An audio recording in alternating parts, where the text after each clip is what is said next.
Welcome everyone. Welcome to Gribs Outdoors. Today we're going to talk about a few topics. One, we're going to talk about my experience, where I'm from, what brought me here to Florida, and why I chose recently to start hunting here in the state of Florida. We're also going to talk about my archery setup for this year. We're going to take it outside. We're going to shoot a few arrows. I'm going to show you my setup.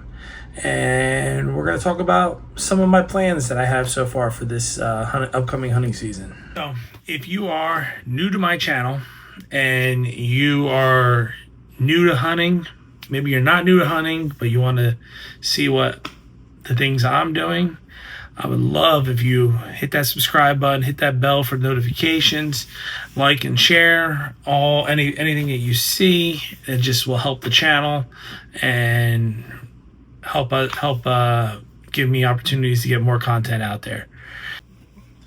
All right, let's hop right into it. Okay, so first let's start off, who am I, and just a little bit about me. So my name is Patrick.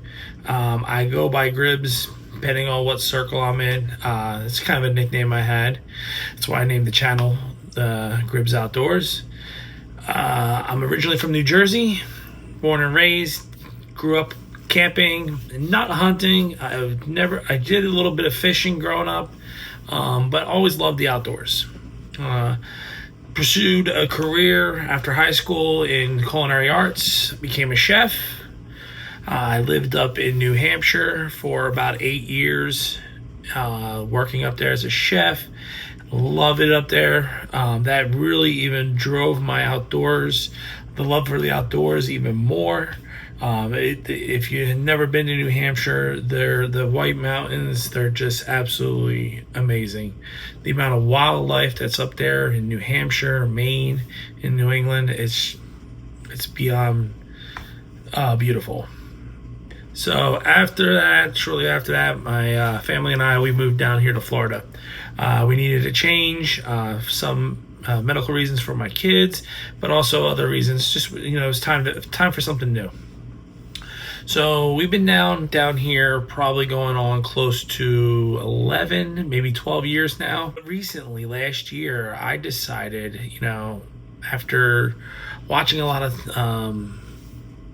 content on YouTube, watching the show Meat Eater, so that, I fell in love with the idea of being out in the woods and pursuing your food like the old ways, right? Like the hunter-gatherers. So, I started looking into it, what I need to do, and following some of the different content creators that I saw. I kind of thought I was making some of the right decisions, So one of the first things I did, I bought a gun. I bought a nice hunting rifle, thinking that was the greatest thing, but I didn't do my research. I didn't do the research for here in Florida. I didn't understand that there was multiple seasons, right? So one of the things I learned was that there's an archery season, a muzzleloader season, a general gun season, there's turkey season, small game season. There's so many different types of seasons out there that, require different types of equipment. So when I bought my hunting rifle, I didn't realize I was limiting myself to the amount of time that I will be hunting throughout the whole entire season. So with that said, that was a mistake that I made to start.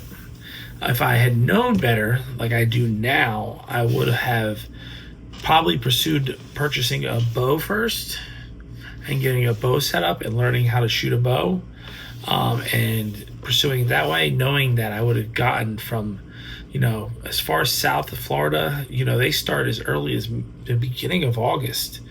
The rut starts down there in August in the Zone A, and then all the way through North Florida. You can be hunting all the way until January. So with that said, I learned my lesson this year.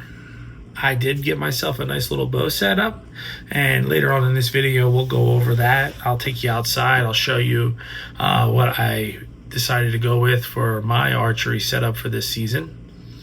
But a couple other things that I learned that I wasn't aware of. So when you're applying for your deer tags, your quota tags, I wasn't paying attention to each individual hunt and what what goes on with those hunts.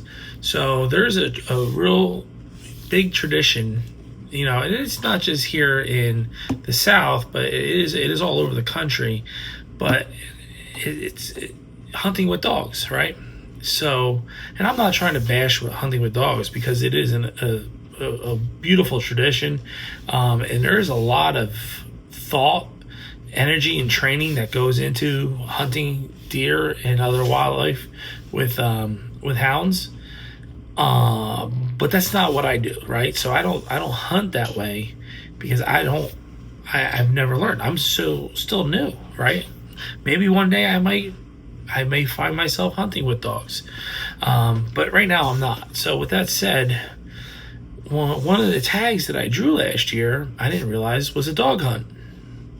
So I'm out in the woods with my rifle doing some still hunting, and every 10 minutes a whole pack of dogs come running through the area that I'm checking out, right? Running through the area. So basically, if there was any deer in that area, they were gone. They were being pushed out by the dogs, doing what those dogs are meant to do, right? So it was a very challenging opportunity for me when I got out there. And if I had known better, I would have looked at WMAs that either do not have dog huntings, or the hunt itself was a still hunt, right? Not a dog hunt. So that way I wasn't dealing with that pressure. So that was a lesson I learned for this year. I paid more attention. I did my research, long before the application period started, and figured out where I want to hunt, and where I want to apply, and which hunts I want to apply for. So I will give advice. One advice I would give to any new hunter, especially new hunter here in the state of Florida, is read the brochures, right? Get on there, read the brochures, read the requirements, read the details of each individual hunt and each individual WMA that you want to hunt in, because those challenges could come up if you're not paying attention. So learn from my mistake, right? And then other mistakes that I made, not scouting as much as I should have. I did a scout. I went and did a scouting event last year, and it was great. And I did it again. This same event. It's every year they do this event. And I did this same event again this year, and I got way more out of it this year than I did the year prior. But last year I didn't pursue the scouting like I should have. I didn't really get out there. So I honestly, when I got out into the WA during my hunts, I'm like struggling to try to figure out where to find the deer, right? So this year I've learned my lesson. I've got mentors. I've also, I went to that scouting event, like I said, again this year. Learned so much more. Learned like real areas where the deer like to, bed down, like where they like to, like the safety areas, where to find the sign, a scrape or a rub, and what type of trees to look around, what type of feed to look for, right?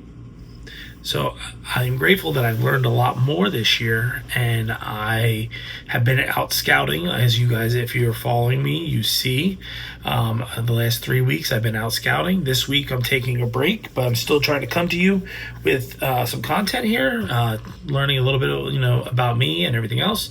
But again, I've been out scouting a lot this year. I'm going to be going out almost every weekend leading up to hunting season, and I probably will slow down probably by the second or third week of August, just to get, stop putting my scent out there, and not putting any pressure on deer, too much pressure on deer. But I'm not repeating the same WMA every week.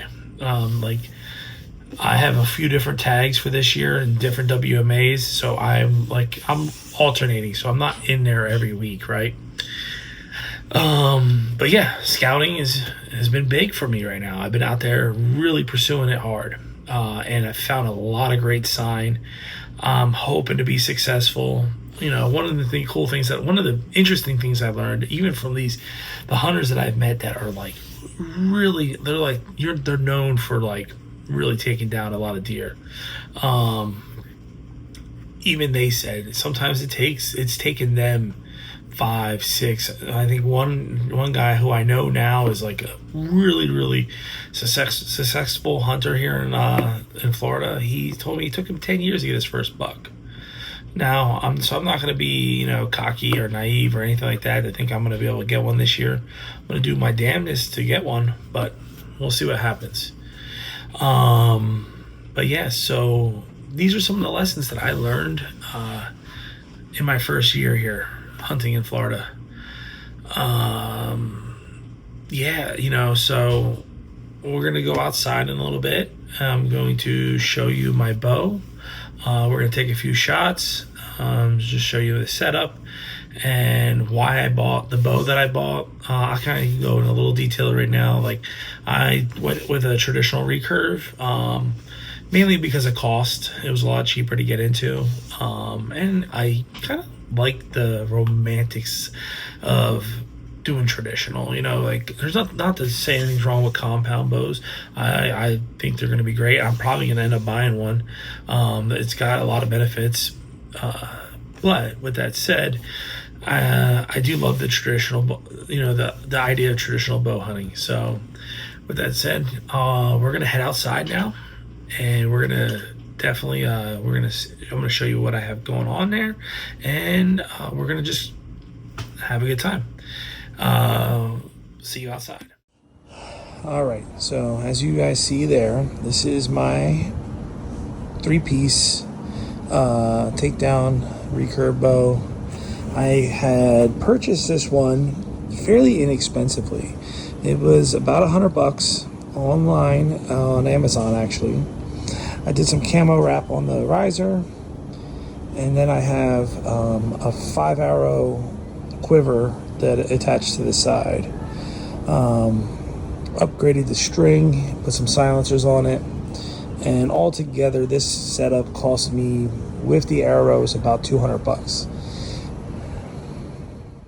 Now, with that said, the reason I chose this setup was mainly because when I looked into getting a compound bow and getting started there, even on kind of the bare minimum, I thought I was looking at somewhere around $700-800. I probably can get it a little bit cheaper. But that's also talking about all the gear that goes with it, not just the bow itself. The bow, tuning it, getting it set up for me with my draw length, getting the arrows, the quiver, and everything that I need, the releases and all that stuff. And now, that's still not bad. It really isn't. There's a lot more expensive bows out there that you could buy, but I'm just not in the position right now to do that. So with that said, that's why I chose what I did. Again, I wanted to get into archery season mainly to extend my hunting season this year. I started off actually with my daughter's bow. She wanted a recurve like this one for Christmas. So I bought her that bow for Christmas. She shoots it all the time, but I would shoot it with her. And hers is only a 35-pound bow. So I started off with that, getting practice, just getting used to pulling it back, shooting the arrows, aiming, all that stuff. Started that in December, and then recently I bought this one, which is a 55-pound bow. It draws about 50 to 55 pounds. I have a 28-inch draw length, so it's about what I'm drawing on that. And then what I like about this is it's light.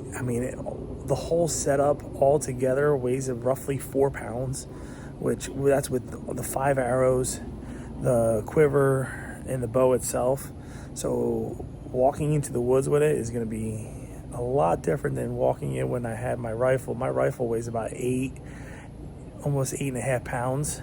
So with that said, carrying this into the woods is going to be a lot easier. So now with that said, we're gonna shoot some arrows.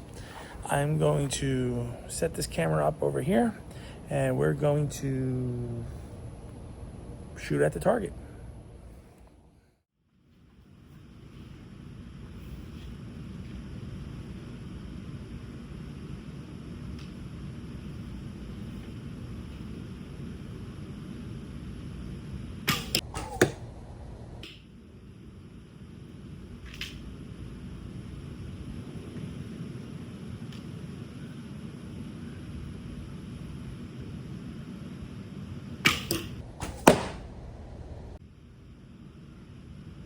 And there you go. All right. Well, had some fun shooting. I obviously need some more work, but regardless, I just want to thank you all. If you made it this far in the video and you stayed and watched, I really appreciate it. You are awesome. All right. And so just remember, if you love it, love my content, hit that subscribe button, hit that bell, right? And share, like the videos. It'll help the channel. I hope to see you out in the field. Take care, y'all.